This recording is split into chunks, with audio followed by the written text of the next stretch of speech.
मौत का तमाशा देखने। अब मुझे लटका देंगे, आगे बाहर आएगी, जबान बाहर आएगी। थोड़ी देर लटकता रहूंगा, फिर मेरा भाई मुझे नीचे उतारेगा। फिर आप चाचा करते घर चले जाओगे, खाना खाओगे, सो जाओगे। तुम्हारी नामर्दानगी बुज़दिली एक दिन इस देश के मौत का तमाशा इसी खामोशी से देखेगी। कुछ नहीं कहना मुझे तुम्हें, कुछ नहीं। तुम्हारी जिंदगी में कोई फर्क पड़ने वाला नहीं। अंधेरे में जीने की आदत पड़ी है, गुलामी करने की आदत पड़ी है। पहले राजा महाराजों की गुलामी की, फिर अंग्रेजों की, अब चंद गद्दार नेताओं की और गुंडों की।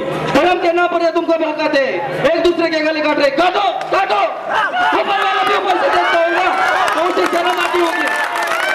सोचता होगा सबसे खूबसूरत चीज बनाई थी इंसान। इंसान नीचे देखा तो कीड़े बन गए, कीड़े। रहते रहो, सड़ते रहो, मरो। आए और गए, खेल खत्म। क्यों जे मालूम नहीं क्यों मरे उन्होंने। एक कलम वाली भाई, क्रांति लाना चाहती थी।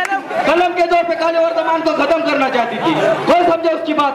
सब साले जिंदाला से किसी जगह थी, मैं क्या गया, सुकून है, कुछ अच्छा करके जा रहा हूँ। लेकिन एक बात याद रखना, यही खामोशी कल तुम्हारे बच्चों के लिए रोना बन जाएगी। कानून वाले, वर्दी वाले, जिन्होंने अपना अपना ईमान बेच दिया, एक दूसरे को जलाते वक्त तुम्हारा ईमान कहा गया था भाड़ में। एक पिस्तौल जैसा हमारा पड़ोसी मुल्क शायद आने वाले कल में अपने आप को दुनिया के नक्शे पर देख नहीं पाएगा। साले अपने देश में सुई नहीं बना सकते और हमारे देश को तोड़ने का ख्वाब देख रहे। वो एक ख्वाब देख सकते हैं, उन्हें मालूम है जिंदा मुर्दों का देश है, या वतन के लिए किसी को हमदर्दी नहीं। मैं हिंदू, मैं मुसलमान, मैं फलाना, मैं ढिमका।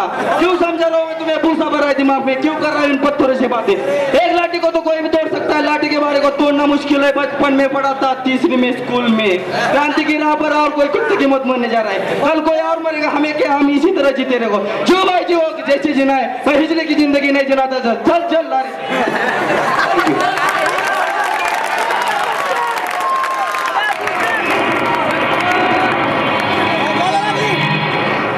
तुमच्या समोर मी दादा कोंडकेची काही छोटीशी मिमिक्री करणार आहे।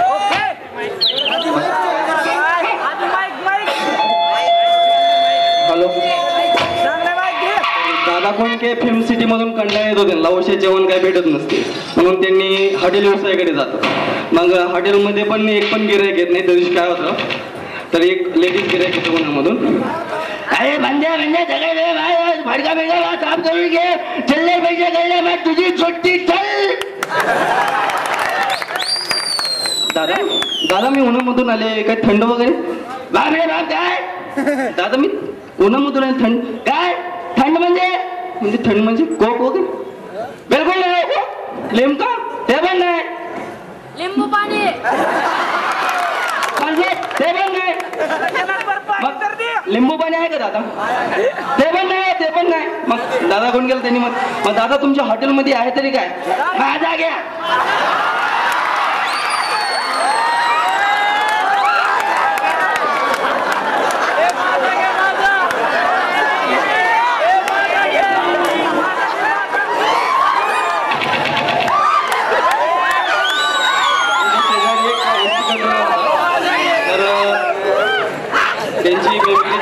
सादर करत आहे गाडी क्रमांक 5653, गाडी क्रमांक 5653 अशा आवाजात त्यांना बोलल्याशिवाय समजतच नाही। त्यांची बायको पण अशीच। पेंड्याच्या बाबा, पेंड्याच्या बाबा, पेंड्याच्या बाबा घरामध्ये या। पेंड्याच्या बाबा, पेंड्याच्या बाबा पाठ क्रमांक 3 वर बसा।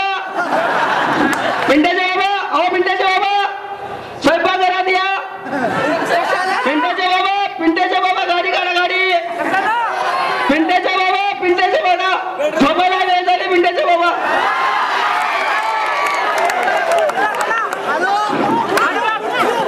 दादा कोंडके आणि निळू फुले हे दोघं पण फिरण्यासाठी जातात जून चौपाटीवर।